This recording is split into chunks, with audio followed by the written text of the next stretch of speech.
هعمل معاكم النهارده بقى بيتزا خطيره ما بتاخدش وقت خالص، من غير لا عجن ولا فرد.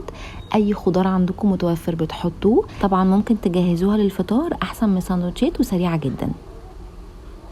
معايا بقى بوله هحط فيها معلقه كبيره من الخميره الفوريه ومعلقه من السكر وكوبايه من الميه الدافيه.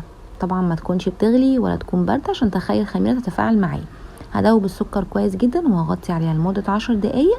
اول ما اتاكد ان الخميره شغاله معايا واتفعلت معايا بضيف بقيه المكونات. معايا بقى معلقه من الملح ونص كوبايه من الزيت ومعلقه كبيره من اللبن البودر ومعلقه من الزعتر و3 معالق كبار من الزبادي بدرجه حراره المطبخ ومعلقه من الخل، وبقلب كويس جدا جدا. وبعد كده بضيف بقى عليهم كوبايتين من الدقيق، ويفضل بقى الدقيق يكون مخصص للمخبوزات او متعدده الاستخدامات.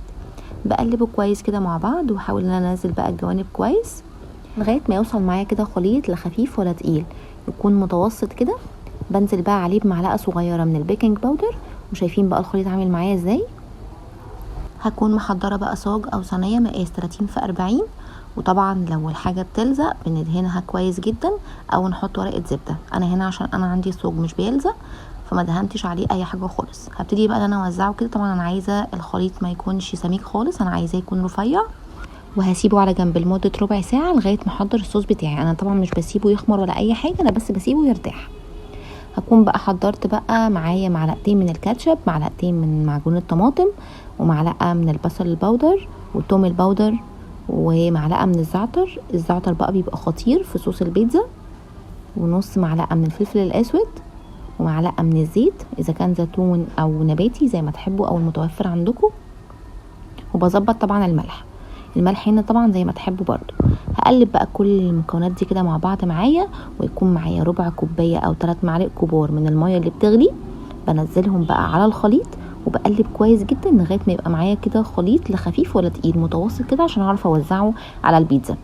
وطبعا بقى انا عشان سبت الخليط يتشمع معايا كده لمده ربع ساعه، فما تقلقوش الصوص مش هيخش جوه العجينه خالص. اهم حاجه بس ان انا اسيبها ربع ساعه ترتاح.